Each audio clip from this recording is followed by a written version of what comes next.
नमस्कार, 20 मिनट 20 खबर में आपका स्वागत है। मैं हूं आपके साथ सुमित गुप्ता। इस बुलेटिन में हम आपको प्रदेश से लेकर देश के अलग अलग हिस्सों की खबर दिखाएंगे। साथ ही आपको यह भी बताएंगे कि दुनिया भर में क्या कुछ चल रहा है। तो चलिए शुरू करते हैं 20 मिनट में 20 खबरों का सिलसिला। सबसे पहले खबर अपने प्रदेश राजस्थान की। जयपुर पुलिस ने डीजल सप्लाई करने वाले टैंकरों से डीजल चोरी करने के मामले का खुलासा किया है। जयपुर वेस्ट के बगरू थाना पुलिस ने मामले का पर्दाफाश करते हुए 3 आरोपियों को गिरफ्तार किया है।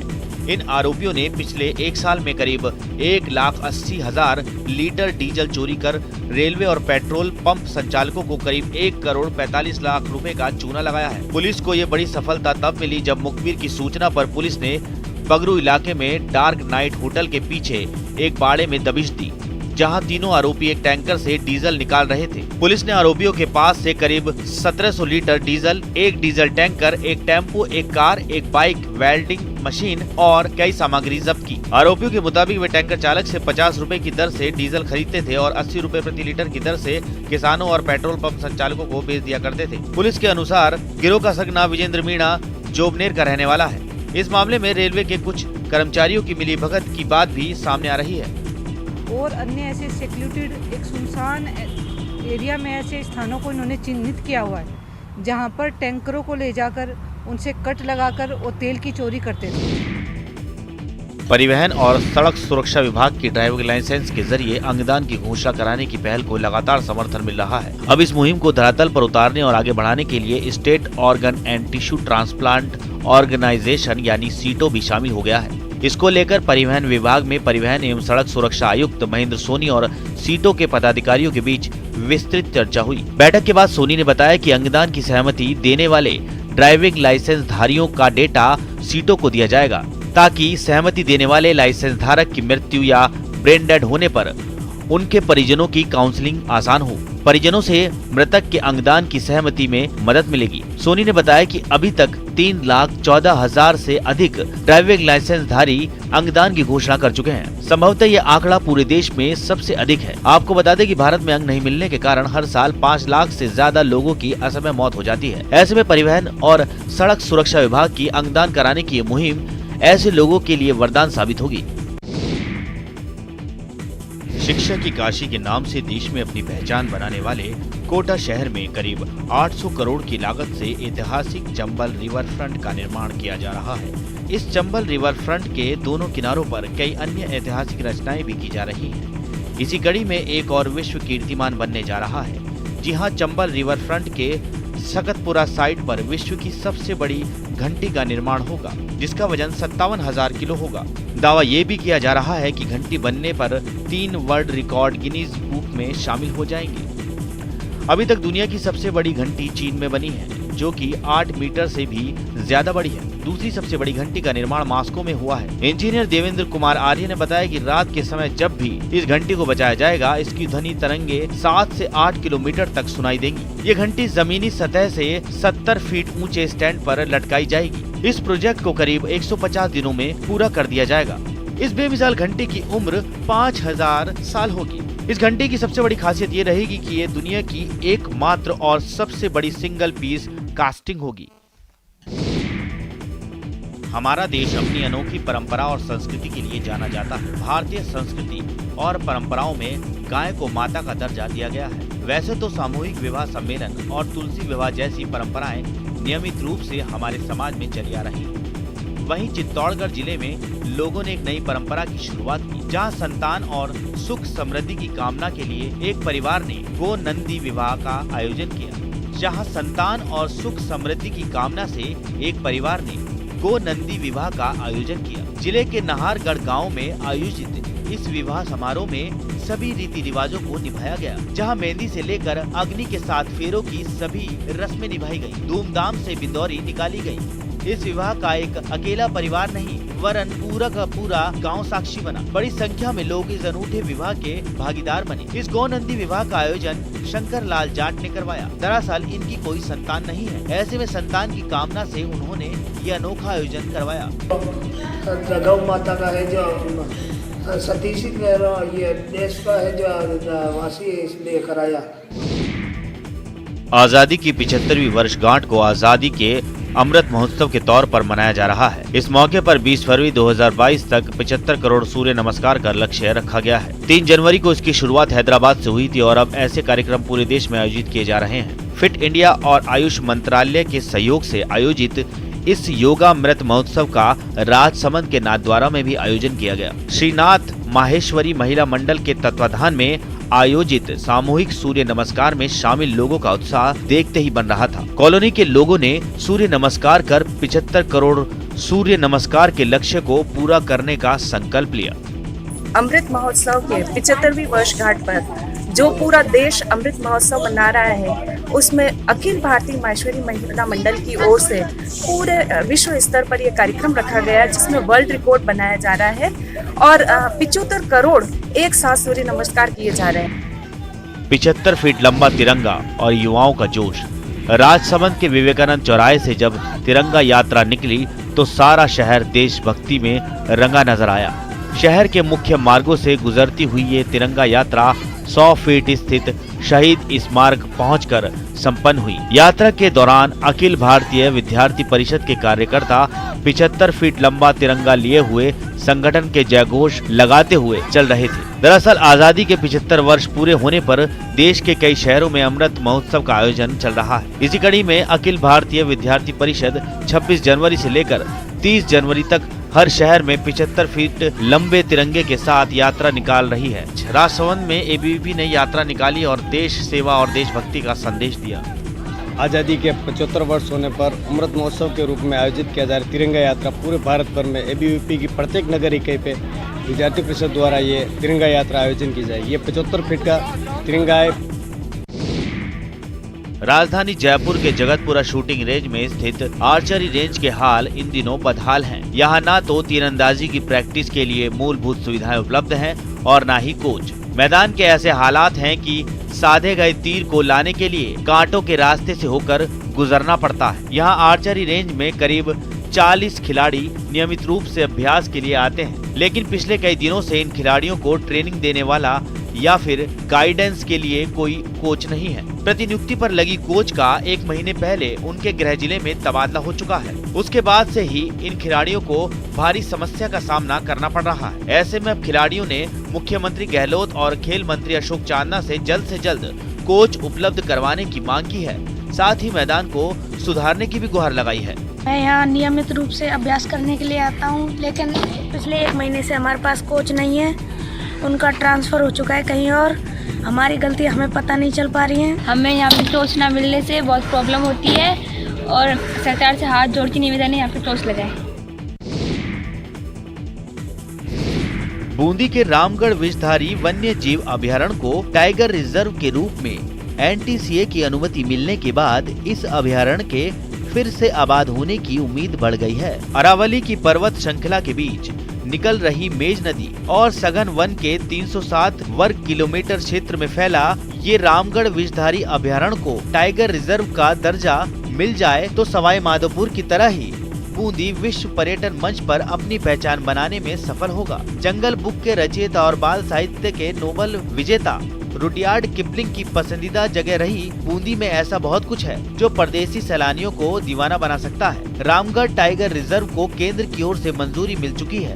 फरवरी के पहले सप्ताह तक इसके नोटिफिकेशन की उम्मीद है और सब कुछ ठीक ठाक रहा तो मार्च तक टाइग्रेस छोड़ दी जाएगी। फिर तो बूंदी में टूरिज्म का नया आसमान मिलेगा। यह भी संकेत है कि यहाँ इस साल 2 टाइग्रेस और 1 टाइगर छोड़े जा सकते हैं। रणथंभौर का एक टाइगर पहले से यहाँ घूम रहा है। रामगढ़ कुछ दशक पहले तक बाघों का मैटरनिटी होम कहलाता था, यानी बाघों का जच्चा घर। 90 के दशक तक यहाँ 14 बाघ बाघिन थे, पर फिर लुप्त होते गए।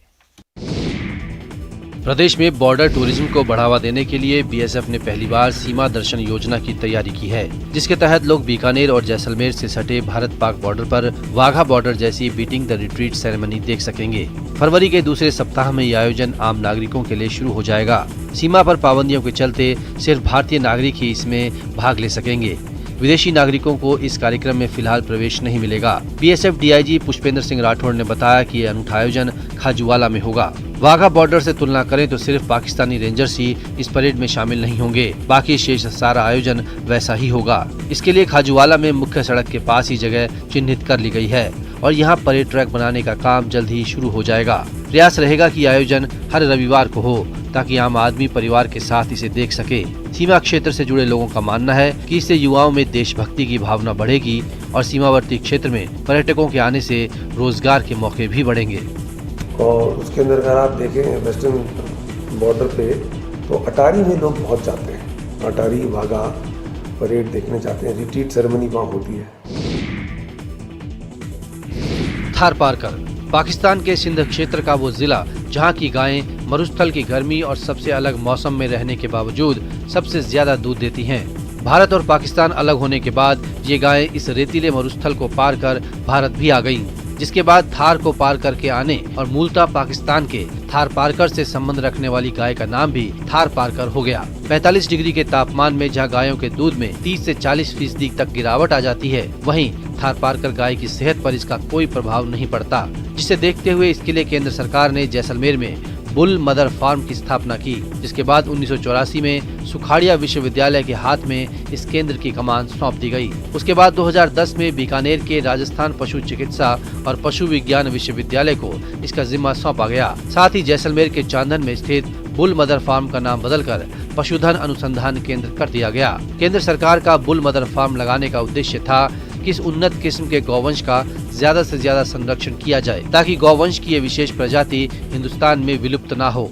लेकिन जैसलमेर के चांदन में स्थित पशु अनुसंधान केंद्र अपने उद्देश्य में सफल नहीं हो पाया है।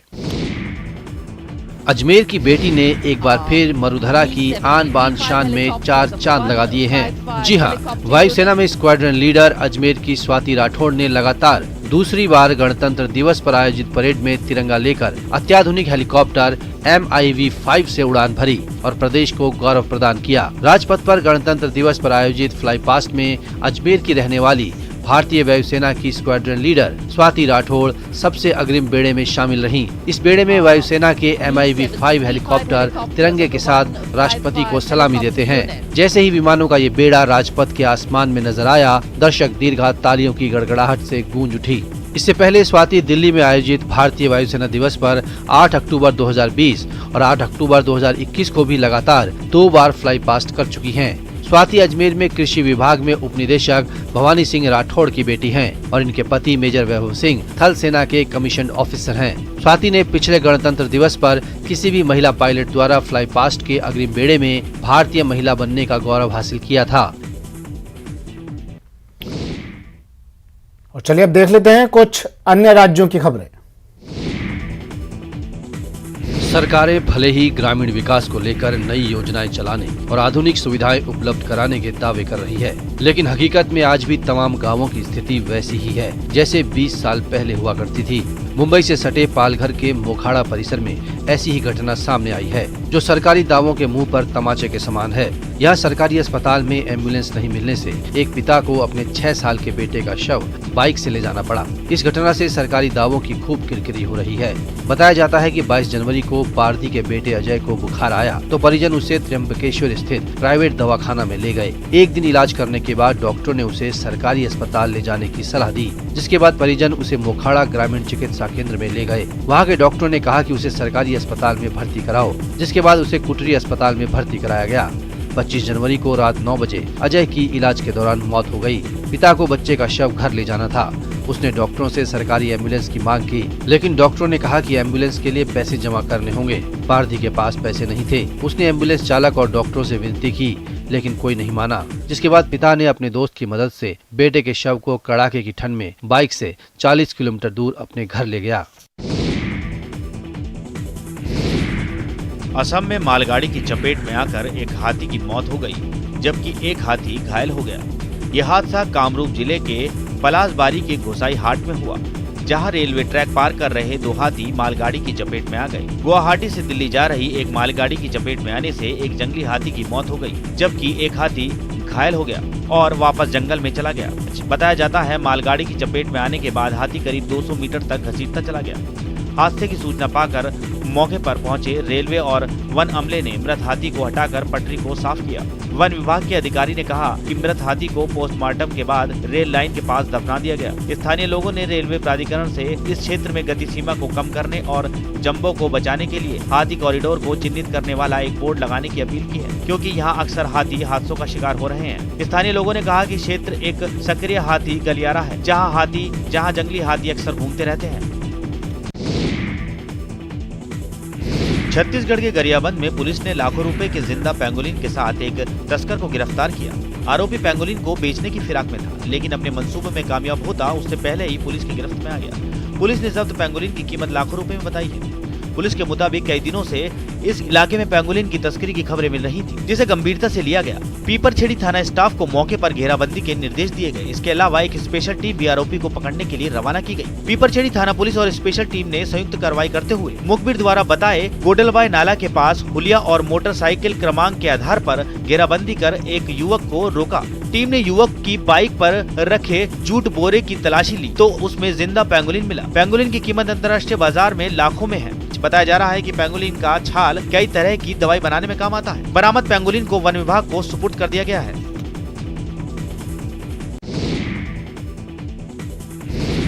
पश्चिम बंगाल के कूच बिहार में उस समय हड़कंप मच गया जब वहां एक रिहायशी इलाके में तेंदुआ घुस आया। बताया जाता है कि दूर के किसी जंगल से भटकता हुआ तेंदुआ रिहायशी इलाके में घुस आया, जिसके कारण लोग कई घंटे तक दहशत में रहे। तेंदुए के घुसने की खबर मिलने के बाद वन विभाग और पुलिस की टीम मौके पर पहुंची और तेंदुए को पकड़ने में जुट गई, लेकिन वो सभी को चकमा देते हुए एक मकान में घुस आया, जिससे लोग घबरा गए।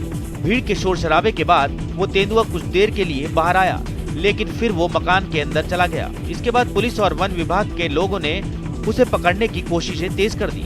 उन्होंने बेहोशी के इंजेक्शन का इस्तेमाल किया और तेंदुए को पकड़कर पिंजरे में कैद कर लिया। इसके बाद वो लोग उसे लेकर जंगल की तरफ चले गए। बताया जाता है कि कूच बिहार में एक चिड़ियाघर है और उसके पास ऐसे जंगल नहीं है जहां तेंदुए रहते हों, इसलिए वन विभाग की टीम ये पता लगाने में जुट गई कि आखिर ये तेंदुआ रिहायशी इलाके में कैसे पहुंचा। ओडिशा की राजधानी भुवनेश्वर के नंदन कानन चिड़ियाघर में रह रहे शेर के शावक वर्षा को पशुपालक प्रशांत गौड़ा ने नया जीवन दिया है। दरअसल वर्षा की मां बिजली उसकी अच्छी तरह से देखभाल नहीं कर सकती थी। ऐसे में वर्षा का पालन बड़े ही प्यार और सावधानी से पशु प्रेमी प्रशांत गौड़ा कर रहे हैं। पिछले साल जुलाई में जन्मी वर्षा के लिए प्रशांत सब कुछ कर रहे हैं। प्रशांत, उसके दोस्त, उसके जोड़ीदार और माता पिता सब बने हुए हैं। बता दें कि कोविड के दौरान बिजली ने अपने 2 शावकों की देखभाल से मुंह मोड़ लिया था, जिसके कारण एक नर शावक की मौत हो गई थी। इसके बाद चिड़ियाघर के अधिकारियों ने मादा शावक की देखभाल का जिम्मा प्रशांत को दे दिया। प्रशांत ने बताया कि उन्हें वर्षा की सेहत की लगातार निगरानी करनी पड़ी, क्योंकि वो बहुत कमजोर हो गई थी। उन्होंने कहा कि वर्षा के लालन पालन में चिड़ियाघर में शेर और भालू के शावकों को पालने का उनका पिछला अनुभव काम आया। फिलहाल विशेषज्ञों की एक टीम लगातार उसकी सेहत और विकास पर नजर रख रही है। Over the period, we have taken all the precautionary measures, all the monitoring from parasitic ova or blood or even all the samplings, so that it will be ruled out for any parasitic as well as the bacterial and virus infection. देश के दुश्मनों की हर नापाक हरकत का मुंहतोड़ जवाब देने वाली सेना सामाजिक सरोकार निभाने में भी आगे रहती है। सेना के इस सरोकार से जरूरतमंदों के चेहरे पर मुस्कान बिखर जाती है। जम्मू कश्मीर के पुंछ में भी सेना ने कड़ाके की ठंड के बीच जरूरतमंद लोगों के बीच गर्म कपड़े और मिठाइयाँ बांटी। सेना के जवान अपने वाहन में खाना और गर्म कपड़े लेकर पहुँचे। उन्होंने अलग अलग समय में अलग अलग स्थानों पर पहुंचकर जरूरतमंदों में गर्म खाना, चाय के साथ ही गर्म कपड़े वितरित किए। इसमें बड़ी संख्या में बच्चों, महिलाओं और पुरुषों ने सामान प्राप्त किया। सर्दी के सितम से परेशान झुग्गी झोपड़ी में जैसे तैसे गुजारा कर रहे लोग गर्म कपड़े पाकर बेहद खुश नजर आए और सेना को इस काम के लिए शुक्रिया अदा किया। इधर हम जो झुग्गी वाले जितने भी आदमी इधर थे, ठंडी में सर्दी में थे और गरीब आदमी थे। इधर कोई आर्मी वाले ने राशन भी दिया, अपने गर्म कपड़े भी दिए और उनका शुक्रिया अदा करना चाहते हैं। आर्मी वालों ने हमारी सहायता की है, राशन दिया है, गर्म कपड़े दिए हैं और हम इनका शुक्रिया अदा करते हैं सभी गरीब बंदे यहाँ मिलके। कश्मीर की सांस्कृतिक विरासत और पर्यटन को बढ़ावा देने के लिए सरकार ने दुनिया भर से सांस्कृतिक और विरासत प्रेमियों को कश्मीर के दौरे कराने का कार्यक्रम शुरू किया है। सांस्कृतिक विरासत और समग्र पर्यटन को बढ़ावा देने के लिए पर्यटन विभाग ने महाराष्ट्र के पुणे से 22 टूर ऑपरेटरों को आमंत्रित किया है, जो महान विरासत महत्व के पुरातत्व स्थलों, मंदिरों और मस्जिदों के अलावा व्यंजनों और हस्तशिल्प से जुड़े कई स्थानों का दौरा कर रहे हैं। पर्यटन विभाग का मानना है कि विशाल धार्मिक, सांस्कृतिक, पारंपरिक और विरासत मूल्य पर्यटन को बढ़ावा देने में महत्वपूर्ण भूमिका निभा सकते हैं। इस अभियान को सफल बनाने के लिए पर्यटन विभाग ने पर्यटकों के लिए Srinagar city heritage tour bus सेवा शुरू की है, ताकि दुनिया भर से इस क्षेत्र में आने वाले लोगों के अनुभव को बढ़ाने के लिए शहर के विरासत स्थलों, व्यंजनों और हस्तशिल्प को दिखाया जा सके। इस विशेष अभियान के दौरान अतिथि टूर ऑपरेटर, स्थानीय टूर ऑपरेटर और कुछ पेशेवर गाइड श्रीनगर शहर के प्रमुख स्थलों का दौरा कर रहे हैं। आज दोबारा वो हम उसको फ्लैग ऑफ कर रहे हैं, ताकि आने वाले दिनों में जब टूरिस्ट यहाँ आता है उसको सिर्फ नेचुरल ब्यूटी नहीं बल्कि उसको बाकी यहाँ की टूरिज्म के हवाले से जो पोटेंशियल्स हैं उसको देखने को मिलनी चाहिए। पूर्णिया के सेंट्रल जेल में विभिन्न आपराधिक वारदातों में सजा काट रहे कैदी अपनी मेहनत और लगन से जेल के अंदर औषधीय पौधों की खेती कर रहे हैं। आपको यदि भरोसा नहीं है तो खुद ही इस तस्वीर को देख लीजिए। पूर्णिया के सेंट्रल जेल में बंद कैदी जेल कैंपस में औषधीय पौधे की खेती कर रहे हैं। कैदियों ने अपनी मेहनत के दम पर औषधीय गुणों से युक्त पौधों की बागवानी लगाई है। औषधीय पौधों में कैदी रासायनिक खाद का उपयोग नहीं कर जैविक खाद का इस्तेमाल कर रहे हैं, जिसका मुख्य उद्देश्य जैविक और औषधीय खेती को बढ़ावा देना है। कैदियों ने जेल परिसर में आंवला, इलायची, लौंग, स्ट्रॉबेरी, तुलसी और रुद्राक्ष के पौधे लगाए हैं। जेल प्रशासन भी कैदियों को जैविक और औषधीय खेती के लिए प्रशिक्षण दे रहा है, जिसका मुख्य मकसद औषधीय खेती को प्रोत्साहन देने के साथ साथ कैदियों को आर्थिक तौर पर आत्मनिर्भर बनाना है। जेल में मेडिसिनल प्लांट लगाने का उद्देश्य ये था कि अपने को स्वस्थ बनाने रखने में उसका उपयोग कर सकें। और चलिए अब देख लेते हैं अंतर्राष्ट्रीय जगत से जुड़ी कुछ खबरें। पाकिस्तान के कराची में सिंध प्रांत की सरकार के खिलाफ हुए प्रदर्शन को पुलिस ने लाठी के जोर पर कुचलने की कोशिश की। वहां हुई पुलिस की ज्यादती में एक प्रदर्शनकारी की मौत हो गई, जबकि कई लोग घायल हो गए। इस हंगामे की शुरुआत तब हुई जब MQMP यानी मुत्तहिदा कौमी मूवमेंट पाकिस्तान नाम की पार्टी की अगुवाई में कई प्रदर्शनकारी सिंध प्रांत के मुख्यमंत्री के आवास का घेराव करने पहुंचे, लेकिन उनके आवास तक पहुंचने से पहले ही पुलिस वालों ने उन्हें निशाना बना लिया और प्रदर्शनकारियों में शामिल लोगों को दौड़ा दौड़ा कर पीटना शुरू कर दिया। पुलिस वालों के सामने जो भी आया उस पर लाठियां बरसाई गयी। पुलिस की इस कार्रवाई से वहाँ कोहराम मच गया। प्रदर्शनकारी आपे से बाहर हो गए। फिर तो वो इलाका रणभूमि जैसा दिखने लगा। पिटाई से भड़के लोगों ने पुलिस वालों पर पथराव करना शुरू कर दिया। हालात बिगड़ते देख पुलिस ने गुस्साए लोगों पर आंसू गैस के गोले दागे, जिससे वहां अफरा तफरी मच गई। इस प्रदर्शन में बड़ी तादाद में महिलाएं भी शामिल थीं। दरअसल पाकिस्तान के सिंध प्रांत में पाकिस्तान पीपल्स पार्टी की सरकार है और उसने एक ऐसा कानून बनाया है जिसे विपक्ष ने लोगों के अधिकारों को छीनने वाला करार दिया। फिलहाल इतना ही, दीजिए इजाजत, नमस्कार।